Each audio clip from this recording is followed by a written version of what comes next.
Welcome back to Inside the Trenches. We're going to talk about some of the winners and losers here from free agency, and you could definitely go in a lot of different directions with these. And I know that you and I didn't necessarily see eye to eye on a couple of these picks, but I'm going to start with one of the biggest winners, if not, in my opinion, the single biggest winner of free agency. And ironically, I thought they won free agency last year as well. It's not about spending the most money, but I think it's about really building around what you already have and finding the right guys that fit your system. And to me, the winners of free agency this year overall has to be the New England Patriots. And I read an interesting tweet where they said, "We don't rebuild, we reload." And that basically seems to be what this team does. Every year, they bring in veterans that can come in and help, but they're not out there spending crazy money on guys. They have a set price that they want these guys at, and they go out and get their men. So they got Stephon Gilmore, as you talked about, as being one of your favorite signings so far of free agency.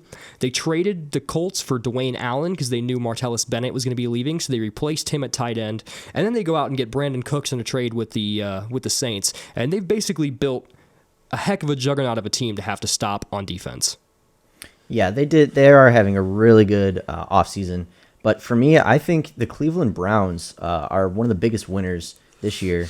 They have acquired so many picks, which, of course, is just ammo to trade to other teams to get star players or even more picks. I mean, you can do anything with those. But I think the big thing that people might think, well, they might be losers because they're acquiring Brock Osweiler, who's going to take up a lot of money. But their plans with him, nobody's really sure what they are. But they could trade him. They would have to pay money with that just to be able to get somebody to take him. But they could trade him to get more picks. They could just hold on to him to see, if he'll beat out Cody Kessler and Hogan. What's his first name? I can't think of it right Kevin now. Hogan. Kevin Hogan. Yeah, so I mean, they could hold on to him. He was a good starter in Denver, and he just for some reason fell apart last year. So they could hold on to him. They could trade him, but also they built up their offensive line. They extended Joel Bitonio. Bitonio. I can't get names today, but yeah, they extended his contract to 5 years.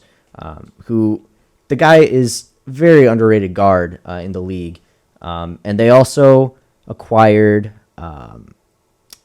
Marcus Martin from San Francisco, Kenny Britt, J.C. Treader, and Kevin Zeitler. So they're having a really good offseason so far. Yeah, according to Pro Football Focus, I think their right tackle now is their lowest rated offensive lineman that's under 80. I think he's like a 78, and this is a scale of 100, and the rest of them are all like in the mid 80s. Mm-hmm. They have built a really good offensive line, which is something that was a weakness for their team in the past, and now it's become a strength. Even you guys have you have guys like Joe Thomas and Joel Bitonio. The rest of your offensive line, your worst player is your weakest link. That one guy can ruin everything. But now you've built a really solid core of linemen that I think is going to help these young quarterbacks that are going to be coming in, trying to make it work in Cleveland moving forward. And even though they spent that $16 million on Brock Osweiler, I'm not really upset with that. They basically paid for a second-round pick. They paid $16 million for that. And now in the NFL, there's a new rule where if you don't spend 89% of your cap money, whatever you didn't spend underneath that 89% is lost. You have a cap floor now as well as a cap ceiling. So they had to spend this money. They had about $100 million available. So to me, it's a good move. You can bring Brock in and try and have him work out for a quarterback spot. At this point, he might be the best quarterback on your roster. Or you can try and trade him away, maybe get something in return for him, or just cut him, and the money's really, even though you spent it on him, you paid for a second-round pick. I don't think it's a bad move. But moving on, my final big winner would be the Miami Dolphins. I talked right before we went to break about them signing Lawrence Timmons, but it's more than just that signing. What they really did was they took care of their own guys, and that's big to me. It really shows in your team, and it tells your locker room that, hey, if you perform, we're willing to reward you for it. And that makes guys want to perform better, especially in their contract years. They gave big contracts to Kenny Stills, their wide receiver. They gave one to Rashad Jones, a 5-year deal to he's their strong safety. Sorry, I couldn't get the word out there. And then also Andre Branch, their defensive end. They paid big money to these guys to reward them for how well they have been playing, and I really like that about them. But they also made 2 big trades. They traded for Julius Thomas. We've talked about this one a little bit in the past. That was kind of unofficially official about a month ago, but it just went through on Thursday. So now they have Julius Thomas, a new tight end that fits perfectly into Adam Gase's system because he was there when they were breaking records with that system. And they also got William Hayes. William Hayes, a defensive end from the LA Rams, very well known for his role on Hard Knocks, saying he believes in mermaids and doesn't believe in dinosaurs.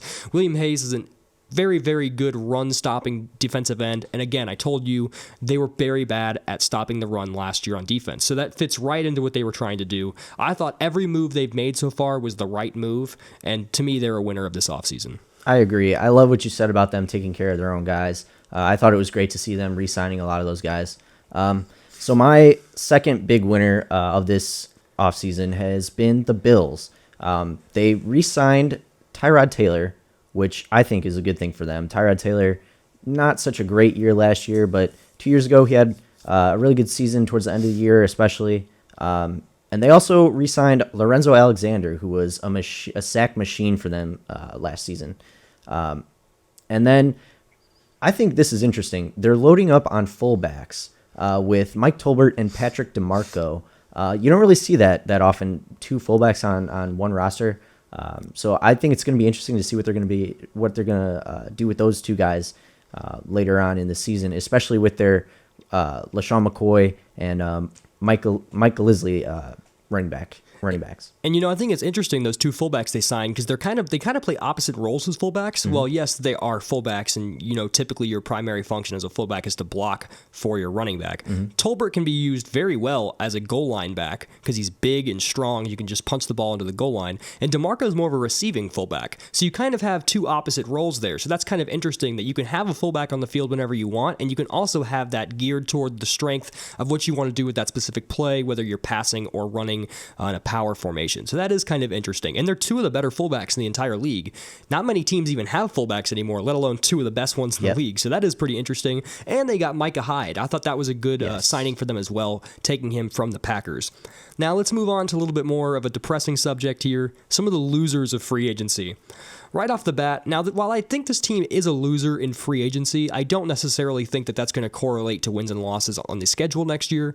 I'm just talking strictly from personnel. I think the Dallas Cowboys have been a loser so far in free agency. They've lost a lot of guys on defense and guys who are playing pretty big roles on their defense. And while I don't believe their defense was very good last year, the problem is they haven't replaced them. So if you're losing guys who are at the top of your depth chart, and you're not replacing them, you're not getting any better, even though you're getting rid of guys who who weren't playing fantastic. Some of the guys they've lost two safeties in Barry Church and J.J. Wilcox. They've lost two defensive tackles with Terrell McClain and Jack Crawford. They lost offensive guard Ronald Leary to the Broncos, and that's a really good depth guy to have, especially when you have someone like La'el Collins who has suffered some injuries, and now you are going to move him to right tackle probably. You have a question mark at left guard, and it would have been nice to have Ronald Leary there to play that guard position because Doug Free did retire. You also, now they're saying Morris Claiborne is a favorite to sign with the Ravens. So they're just losing personnel all over the field, and I don't really feel like they're doing a whole lot to replace them. Yeah, and my loser, we kind of disagreed on this, but I went with the Bears. They have made a couple pretty decent signings in Prince Amukamara, Marcus Wheaton, Kendall Wright, and Marcus Cooper, that's right. But to me, I feel like the losses just heavily outweigh the gains, especially when you look at their quarterback. Jay Cutler, I know Bears fans don't think this way, and they won't really realize it for a while, but Jay Cutler is the best quarterback the Bears have ever had. Ever. And wow. And going from Jay Cutler to Mike Glennon, I mean, I'm not saying Mike Glennon is a bad quarterback, but he's not a starting quarterback by any means. I'm not going to disagree with you there, but the Jay Cutler is the best quarterback they've ever had. I guess off the top of my head, I don't really follow the Bears that much, nor have I followed them for a long time, and their quarterback situation has been pretty bad recently. So I can't think of anyone off the top of my head, but that's kind of sad. I mean, when you think about it, it's really true. Think of their Super Bowl years. Who'd they have? McMahon and Grossman. So hey, Don't disrespect Rex Grossman. He had a 0 quarterback rating on Monday Night Football.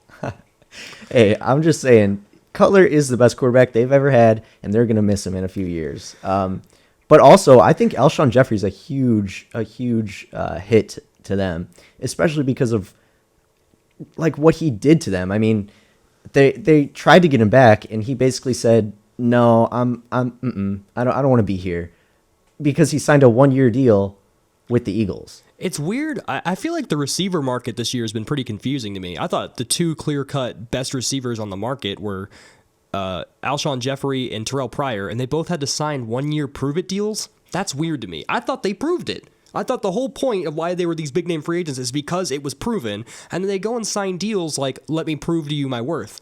Really? I understand what you're saying, but when you think about it, Alshon Jeffrey, he's been hurt for a while. He hasn't really been healthy consistently. And he didn't have a great year last year. So if you're willing to give him $14 million for 1 year, are you not willing to give him like 11 or 12 each for like 3 or 4? I mean, maybe he wanted way more money than I know. I think that's what I think. He thinks that he can be better and do better, and he wants to prove that so he can get paid what he thinks he deserves. So I can understand what he's doing, but I think it's a huge, like, in your face to the Bears to say, nope, I don't want to be with you guys, so I'm going to sign a 1-year deal with somebody else. I disagree with you on the Bears. I thought even though they looked like a dumpster fire on like Thursday and early Friday, I thought they really added some quality pieces. To me here, it's more they added some above average guys and a good handful of them at positions of need. And so while I don't think that by any means having Mike Glennon pass the ball to Deion Sims and Marcus Wheaton and Kendall Wright is all of a sudden going to make your offense a winner, I don't. But it's a lot better than what it looked like it was going to be at the beginning. It looked like it was going to be Mike Glennon passing to basically nobody.